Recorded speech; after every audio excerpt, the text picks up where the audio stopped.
Here at Stories of Hope, Kerry Atherton's mission is to give people a platform to share their stories of hope with the world. We also want to provide the same chance to businesses that are passionate about mental health and want to support the podcast. If you'd like to partner with Stories of Hope and advertise your services on this podcast, send a message to kerry@empowerlifesolutions.com.au with your details. Now, on with the episode.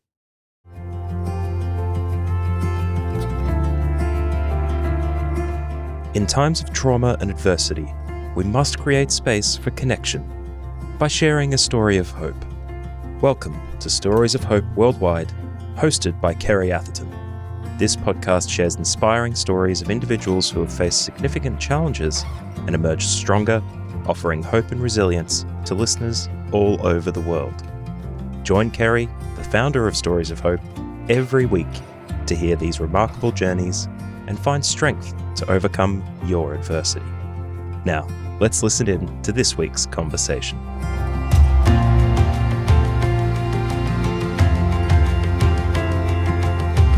Welcome to another episode of Stories of Hope Worldwide. I'm Kerry Atherton and I'm your host. And today's guest is Andrea Simmons. Andrea is the founder of the Australian Anti-Ice Campaign and was a successful businesswoman. She went from the boardroom to the basement in 2 short years after trying ice for the first time at 40. Welcome, Andrea. Thank you so much, Kerry, for having me on the show. I'm stoked to be here and to be able to shine a bit of hope into people's lives. Awesome. I'm really looking forward to hearing your powerful message. To the outside world, you really appeared to have it all, didn't you? The world's definition of success. You had the loving family, the children, several businesses, the fancy car, the boat, enough money to semi-retire at 27. You were also acting at 30 in productions alongside Margot Robbie. It was fascinating what you said in one of the articles I read, that Margot went on to Hollywood and you went to Melbourne and became a drug addict. Sliding doors. So what actually happened between that time frame that led you into that pit of darkness and trying ice for the first time? I'll start with my ex-husband said, "You of all people, how did this happen to you?" So, I was married very young. By the age of 21, I had 2 kids, built a bit of an empire. We worked hard and we did family life and self-centered like most of, the world, I guess. We accumulated properties and in development and moved up to Queensland, semi-retired. And I think we opened a few businesses and our marriage was on the rocks, Kerry, and we ended up separating. Somebody that I had known from my past life and work life, prior to me being married, contacted me. And since I was separated, and this was the 3rd time we had been separated, I thought this is not going to work. So I started chatting with this person. One thing led to another. And, I went down to Melbourne to meet up with them. And I was introduced to an ice pipe. Now, 12, 13 years ago, there was not much awareness about what this was and what it does to people. I wasn't a drug user. So, I guess put in a situation where, you're in a $3,000 hotel room, the man of your dream is glamorous, looking in front of you, offering you everything. And I thought, well, I've never tried anything. It's not a big deal. It's just the smoke. What can it do to you? I've got this. I'm 40 years old. I'll just have a bit of a puff and see how it feels. Everybody tries something. Like, it wasn't like a pill, that I was taking or a needle going in my arm. That was my thought process, because people don't understand how could you get on ice? But I didn't even know it was ice, So what happened then, I said yes to try that smoke that night. And that was the beginning of the descent into hell for me, Kerry. Things got very, very quickly. Within weeks, I had moved to Melbourne to be with this person. And it was just a constant using of ice. And that's all we did. Ice world is very different to the world that we know here.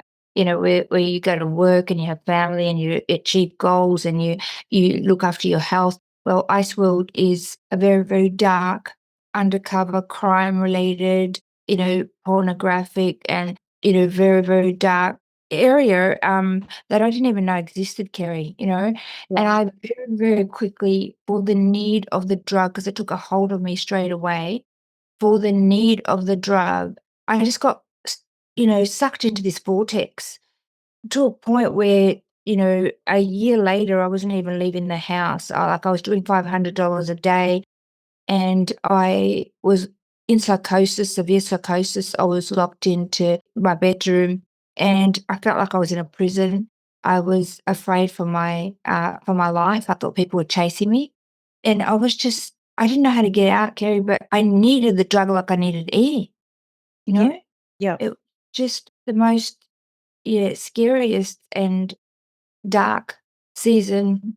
I ended up in things like, crime scenes and, stealing and manipulating, and it was a really horrible place to be. I was running for my life at times. I blocked out all the windows in my house. I thought there were cameras out there, and the government were chasing me. I used all my money on drugs, and I depleted my houses. I sold my $60,000 Mercedes for $20,000 for drugs, and all the jewelry I had on me. It was just, horrid. Yeah, it's hard to paint the picture correctly. Yeah, I know. And look, I've said this before too with addiction, because most know about my story and I've been sober for many years, but I still find myself trying to put the pieces back together again of Yeah. so many situations and places and things that happened. The memory, bits of the memory have just gone, and it was so long ago. Like, I stopped when I was 18, but about 3 years ago, I came up with this analogy that life for a recovering addict or alcoholic is like an unsolved jigsaw puzzle that can never be put back together again, but a beautiful new jigsaw puzzle can be made. Yeah.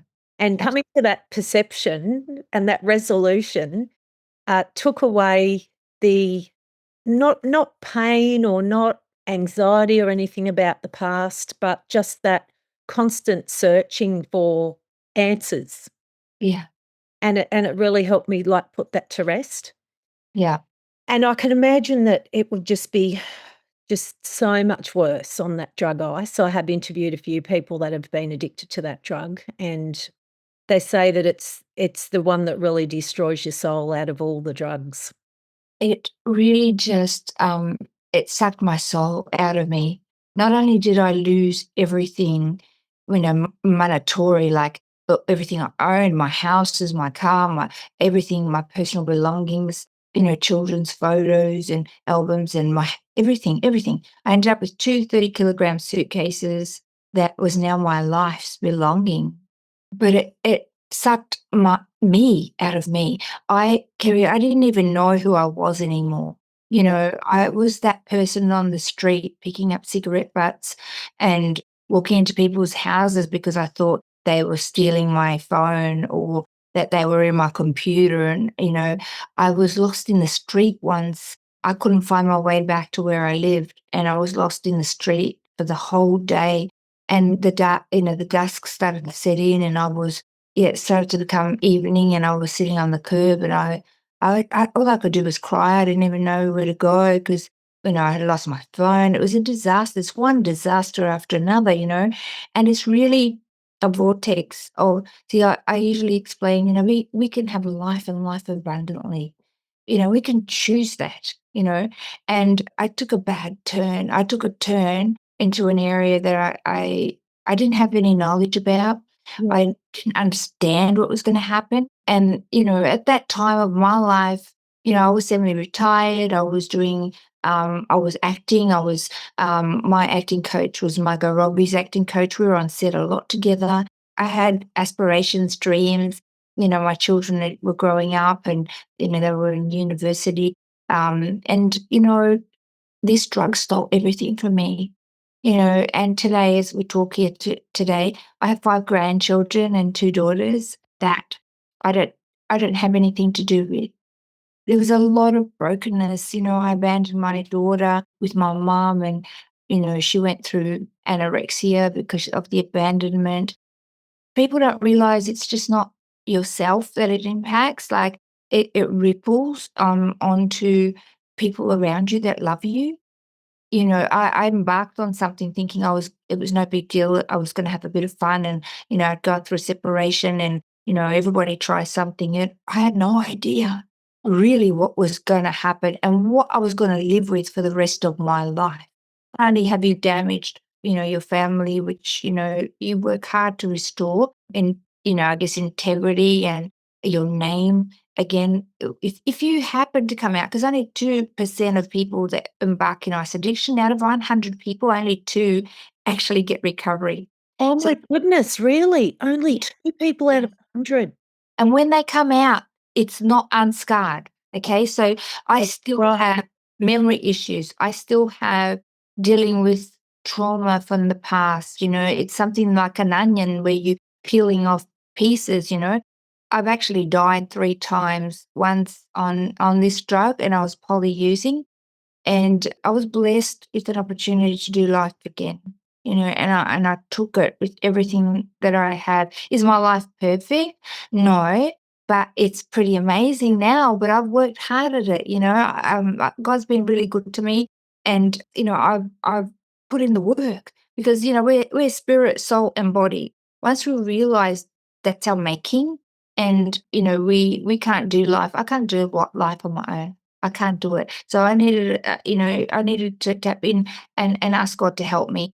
My soul is my mind and emotions, and I had to take out all the rubbish and all the trauma and all the guilt and all the stuff that, I was carrying, that the world labels you. I thought I was, I'm going to be a drug addict forever label. I'm a bad mom label. I'm a bad wife, label. I'm not good enough label, and it just went on. And I had so many labels that I had been given, that I had to renew my mind and be transformed, into who I was made to be, And so, when I died on drugs, Kerry, after 2 years of this horrific cycle of addiction that went from bad to worse, I didn't know how to get out. I'd be many times in tears and depression, because the chemical imbalance that happens in your brain, it depletes of dopamine and serotonin. And, these 2 dopamines are essential for happiness, joy, for living life. When that's not working in your brain, you are in constant depression,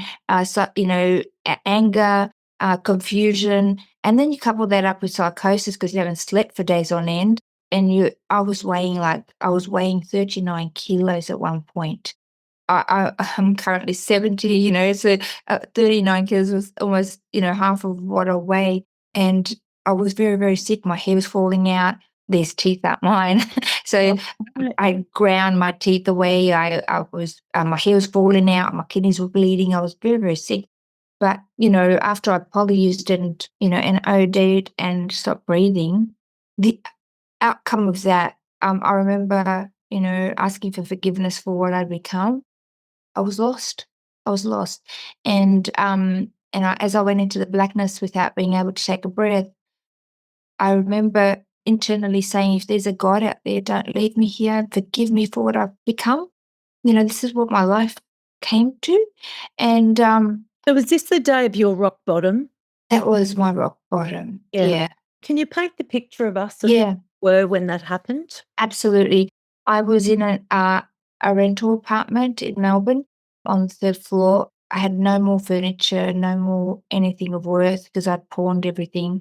The walls were black with, smoke from smoking ice. I wiped the walls and I smudged them all. It was just, the place was like a dump. And I was very broken, and I was in the kitchen when I OD'd, and I don't know how many days worth of ice, because everything became a big ball of confusion. There's no time frames. There's, people lose track of time. You just, you don't know dates or anything. But I know that I'd been on for a few days, and I took something called G, which is fantasy, a horse tranquilizer. Yeah. And I thought I was 50 kilos, but I was 39. So I downed this and I stopped breathing.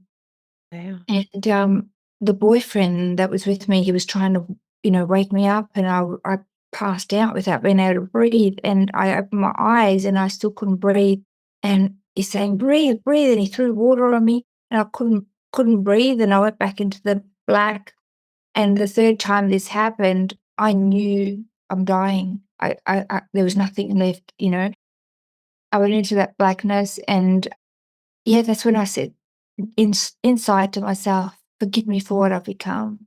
Don't leave me here," And now I didn't have a relationship with God or my higher power. I was just doing my life. But, I woke up 3 days later, and there was no one was at the house, and the house had been cleaned up. There was no food there. There was no cigarettes. It was like it was emptied, I had anxiety. Ice triggers your central nervous system. I was heightened. I didn't know what to do. So I put on my runners and I started running outside, and at the back of where I was, there was like an oval, and I ended up crossing that oval, and I ran and ran. God knows why. I had no idea. And I got to across the street, and there was this church there, right? It was all vandalized, and it was all overgrown and yuck. And I think that was a reflection of the temple of the spirit that I was given, right? And I'm like, who does this? What a disrespect, who does this to the house of God? And I kind of sussing it out and looked up, and I saw this cross in a circle. So I presumed that was a Orthodox church. At that time, I had what people call an epiphany. I call it my encounter with God. And at the time, I thought it was that I was having psychosis. And then I thought that I was having an alien experience, because it was very, very real. And it wasn't only visual or audio, but I actually got pushed to the ground, and I got pushed flat on my face, and I was crying uncontrollably. I'm like, what's happening to me? Am I in psychosis? Have I gone mad? I started to plead with what the force or whatever was holding me there, and I was allowed to my knees, and I sat in this bright white light in a cylinder, and all I could do was cry. I was there, and I started to say, "Please let me go." I wasn't sure what was happening, because I was held down.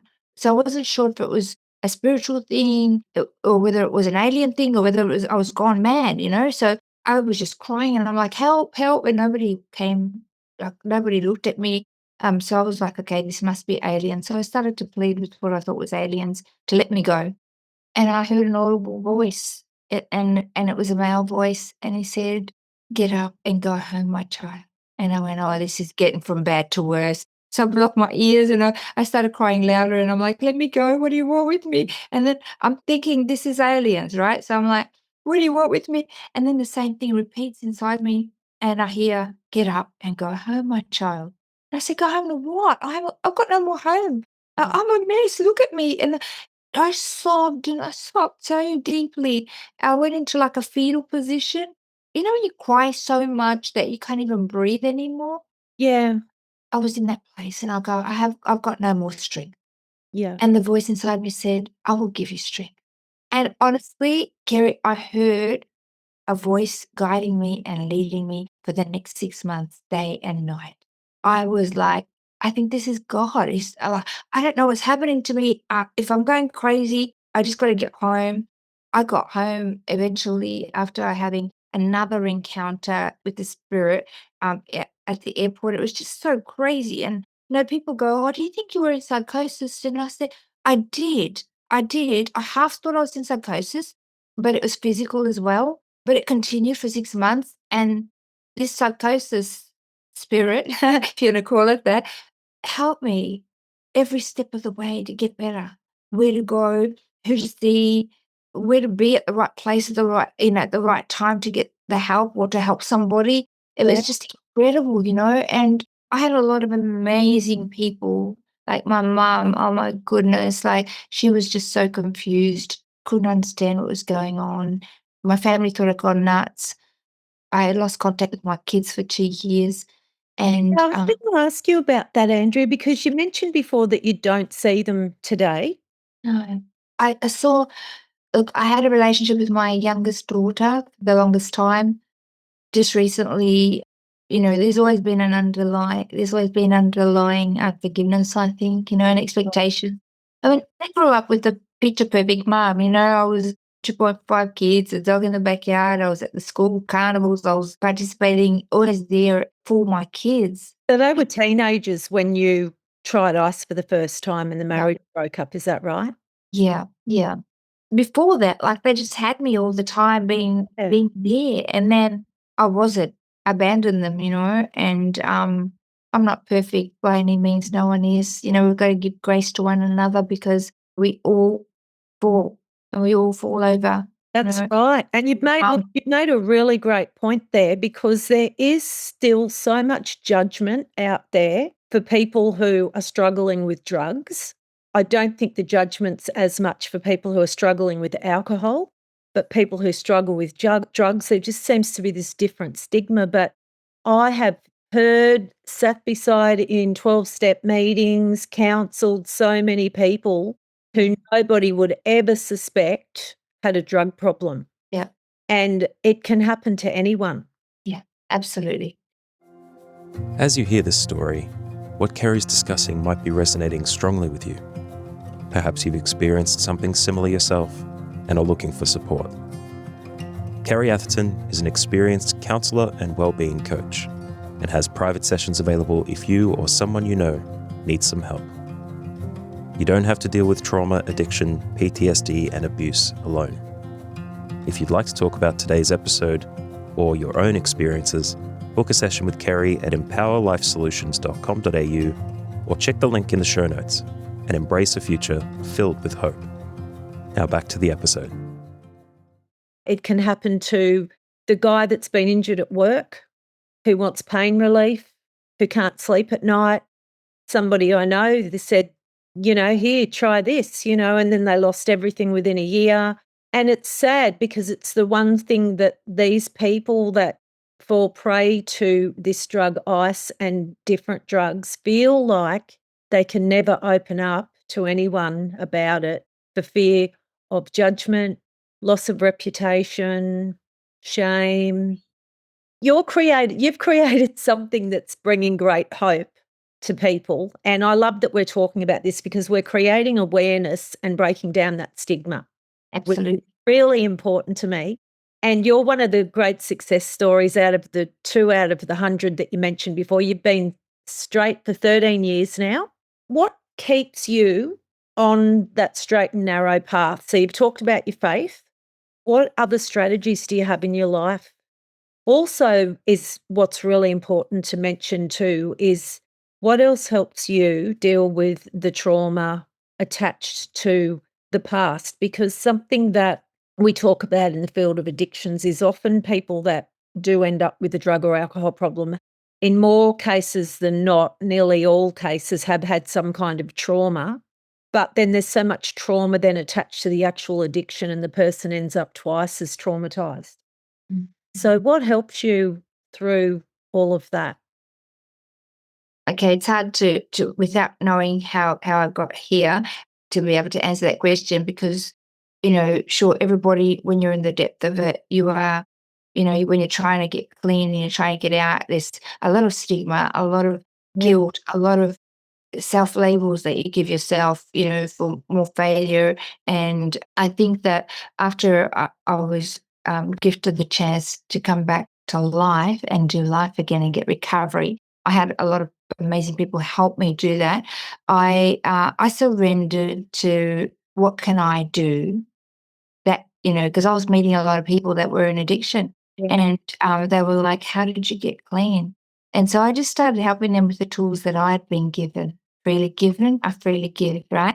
And so one at a time, and more and more people, and then it ended up helping too many people at once. I'm gonna bring them all together in a group. So then we started our group sessions, which we still run on a Tuesday night here on the Gold Coast. But Is that a 12-step based?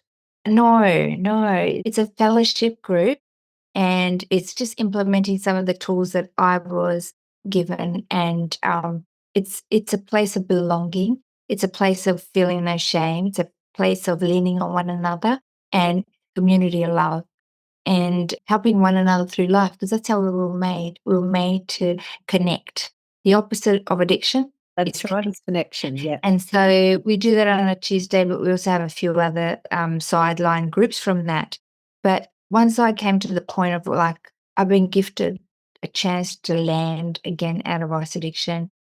I've got a home, I've got food in my tummy, I've got capacity. Sure, my brain still lacks a lot of memory issues, but what can I do? There's so many people falling into this entrapment and so many beautiful people. Yes, I can show them how I got out, but how about we stop them from getting in there, right? So Australian Anti-Ice campaign was birthed, and I started talking in schools, and then the people that I was helping, they wanted to talk in schools too. So it just started to grow, and it grew to every state in Australia. You know, we had a show called Let's Talk About Ice Show, which is on YouTube, and we started to, share people's stories to take away that stigma, because it can happen to anyone. And I think the thing that the buddy system that we have, that somebody like me will walk alongside somebody that's going through trying to get free from addiction, and give them all the tools that I've been gifted, right? And walk with them. But the thing that is the point of difference here is that the lived experience component of what we do takes away the judgment, the stigma, and the condemnation. Just because, you've been through something, it does not define you. That's who you are. That's so true. I love that. And that's something that I do say as well, that our past might shape who we've become, but it doesn't define who we are. Yeah, it's something that you went through and that you experienced, and now how can you take that and use it for good? That is not serving you as a human being. Like, it's destroying your body, your mind, your family, your soul. You can turn that around at any point, right? You just got to know how.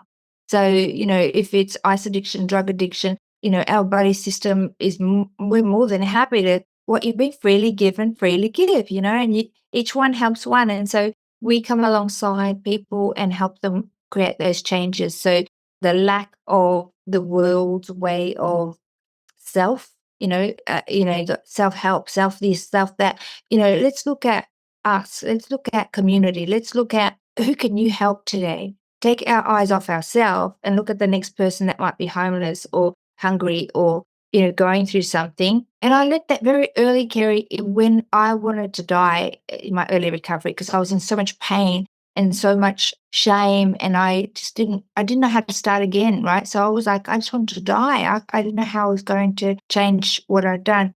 I remember my buddy, who organically was given to me, used to come and knock on my door every day and go, come on, we're going to do this.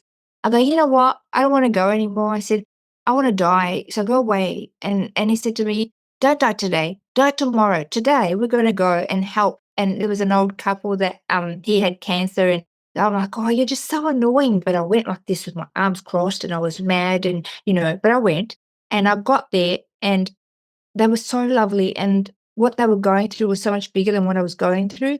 And I was able to love on them and help them pack some of their stuff. And by the time I'd left, I had been touched and transformed, and I was now in peace and joy. And I thought, I do matter.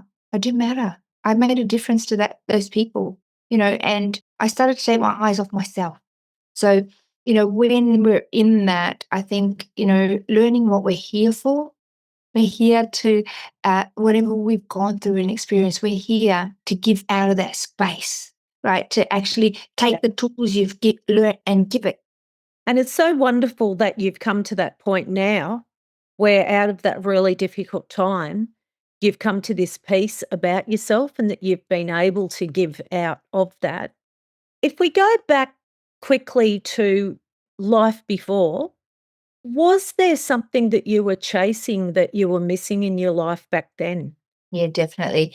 I had everything money could buy, and I remember going to Fiji and seeing some people in tin sheds, sitting on a mat in the sun and singing, and they were plaiting each other's hair, and they had something I didn't have. And And what was that, Andrea? I believe it was their spiritual connection to God. Right. Okay. They had love, they had peace, they had joy, all the fruits of the spirit. And I was attached to, I guess, worldly possessions, fame, trying to be perfect as a wife, a mum, the perfect house you could eat from my floor. We're not perfect. We're okay. We're perfectly imperfect, and we're awesome human beings just as we are. I had to go through that to learn that, because I would look down on people that were homeless. I would look down on people that were in drug addiction and say, well, you got yourself there. And I didn't understand how that could happen. I had to go down to that to humble myself. Don't judge, lest you be judged tomorrow, And Yeah. I had to go through that to learn and to be able to have compassion on the next person. And here we go. So the I that, this is what I do 24/7 now. That's great. And I really wanted to touch on that because of the way our young people are being, really sucked into the lie of what happiness truly looks like on social media these days. And even not just young people, everyone. This is how you should look. This is what you should earn to be happy. And I interviewed a guy. He actually did a Netflix series called Cocaine Cowboys, The Kings of Miami. And he was one of the biggest Colombian cartel drug bosses. And he had everything that you could imagine, private jet, going out with movie stars, billions of dollars. And he said all he wanted to do was die every day. It took him a very hard lesson and going to jail for a very long time to learn that happiness just doesn't lie in those things. And a lot of people talk about the God-shaped void in people's hearts, and pain and suffering really takes you there, doesn't it? To find out that that's the only thing that's really going to fill up that hole, that Yeah. everything that just brings fleeting moments of happiness isn't just going to cut it. Yeah. And, Kerry, I used to have a real problem with the word God. Yeah. People attach that to religion. But, love, I can replace that word God with love. And it comes from a place of compassion and, really seeing, what if that was you? If you're seeing somebody on the street that, might be suicidal and depression, what if that was you? Because it may be tomorrow. And so I've experienced that. Or it may be somebody that they love. Yeah. There's a lot of people, successful business people who are struggling with kids with addictions, and where do they go? They feel like they're all alone in the pain because they feel like, well, who can I tell about this? You can't talk about it, it brings shame. It's was I a bad parent? And the thing is, it's not only successful people with kids, but we've got people that are lawyers and doctors and nurses, and like you wouldn't imagine that, and are entrapped in ice addiction. Yeah. And it's not just people of low socioeconomic or a youth. It doesn't discriminate. And I can tell you now that in Australia, just this year, we've had another 20% rise in methamphetamine, which is ice, found in our wastewater this year. So in a year, it continues to rise over the last 7 years. And, what we're doing isn't enough. Have you got an actual new updated statistic that you can give me, Andrea, about ice use and the average age that most people or young people are trying it? There is no hard evidence in terms of statistics like that, because people take those statistics based on self-reporting. I don't know one ice addict that has reported. Have you ever been asked if you're using ice? Me? Yeah. Have you ever been, like, we're doing a survey, do you use ice?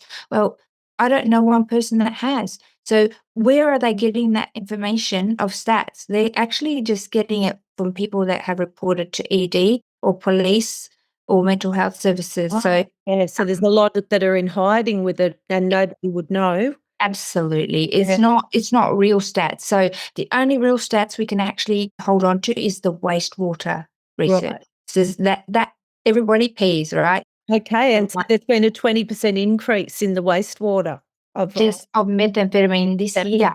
Just this year. It's been a continued rise over the last 7 years, and that's the only real stat that I count as real. Have you heard that weed for some time now is also being laced with ice? Absolutely. Yeah. And I've had mothers come to me that found out that their kids are using weed and have been for some time, but what's happening to their kids is not consistent with the weed that we used to know. They're not just being, numbed out and having a chill out. They're aggressive, hypervigilant, and I had heard that quite some time ago. We've had it tested. We also know that party pills are being cut with ice. Yeah. So they have repeat business. It's a big money laundering, business. And it's just the problem is that ice hijacks the frontal lobe of the brain where your logic rational decisions take place, right? So apart from the depletion of serotonin and dopamine, it hijacks your logical thinking brain. So what happens, the person that's using is not in their right mindset. If they're in psychosis, they're seeing things that aren't there. They're believing in that. You're trying to kill me. So without logic rational decisions, they'll make choices and it can be very, very dangerous. That's the difference between ice and any other drug or addiction. Addiction's addiction. There's underlying trauma and issues that are the same, right? But the impact of this drug on community is huge because it's not safe.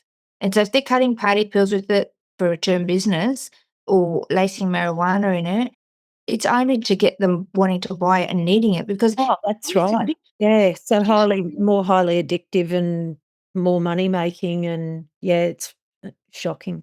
When you're coming down off ice, it feels like somebody's cut your breath off, and you just, you got to have the next hit, because you feel so depleted and down and anxiety and, you just need it. And so if they lace it, eventually they'll just swap them over, try this, it's a bit better, you smoke it as well. And there you go. It's destroying, not only in Australia, Kerry, but this is a national problem. That's right. I'm hearing this more and more. Andrea, as we come to a close now, and I've just loved hearing your story so much, and it's just so wonderful to have you sitting before me as one of the long-term, sober, clean, ice recovering addicts, because as you said before, I meet a lot and a lot don't recover and a lot don't make it, a lot don't find that peace and that faith that you found. What is your message for the world? Love one another. If you love, out of that, all of those things can be transformed, right? So if people don't know how to help somebody in their community that might be going through addiction, what would you do if that was you? Get informed. We've got a free ebook they can download off our webpage. Learn how, they can help people with different things, direct them to the path of support, because many people are trapped in addiction today with our society. We don't know what's going to happen tomorrow. The world is always in strife. The security of job or life is not even there. Love the people next to you. Do you know your neighbour? What if that was you? And that ultimately, if you've got that foundation, love moves mountains. Oh, beautiful message. Thank you. And how can people contact you if they need support with ICE in particular? Absolutely. They can pop onto our webpage, australianantiicecampaign.org.au. We're a benevolent institution. We have many different programs and supports that people can tap into, and even family members, that might have a loved one, not just with ice addiction, but addiction. And we're here to help, but we specialise in ice addiction. We have peer support people and counsellors, and don't do this alone, because every day is a chance that this drug could wipe you out. I love that message. Don't do this alone. Yeah. That's my saying that I have with Stories of Hope: together is better, don't do life alone. The opposite of addiction is connection. So if you'd like to connect up with Andrea, reach out. And thank you for listening today. And thank you, Andrea, for sharing your beautiful message of hope. Thanks, Kerry, for having me here. Thank you. Thank you for listening to Stories of Hope with Kerry Atherton. If this conversation helped you, please consider sharing the podcast with a friend or leaving a rating and review on your podcast player. If you'd like to find out more about Kerry Atherton, head to storiesofhope.com.au, where you can purchase her books or find her next event. Check the show notes for links and information about our guest in this episode, and remember, you don't have to walk your path alone.